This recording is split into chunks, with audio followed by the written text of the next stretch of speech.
Artefilmi üks omanikest tuntud teleprodutsent ja dokumentalist Toomas Lepp on oma erinevatele projektidele Kultuurkapitali toetust küsinud 14 korda. Kõik need korrad on olnud negatiivsed vastused. Tegemist on olnud reeglina Eesti kultuuri ja poliitika tegelasi portreteerivate filmidega.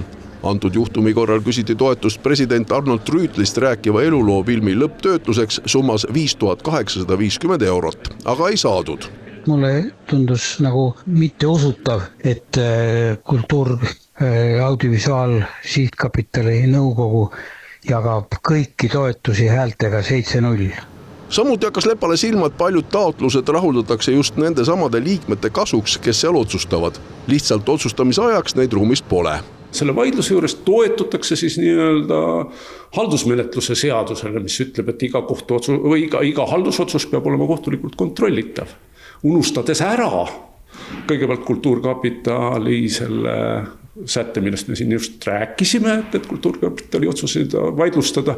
Aga veel teinegi punkt on Kultuurkapitali seadus, mis ütleb, et haldusmenetluse seadus küll kehtib ka Kultuurkapitali puhul, kui Kultuurkapitali seadus ise ei näe ette mingeid erisusi.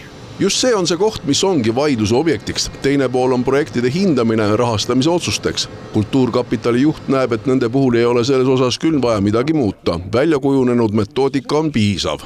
Lõpuks võib ju küsida, et projekti kaasaegsus. Paneme hinde 1-10. Aga täpselt samamoodi võib selle hinde panna 0-1. On, ei ole.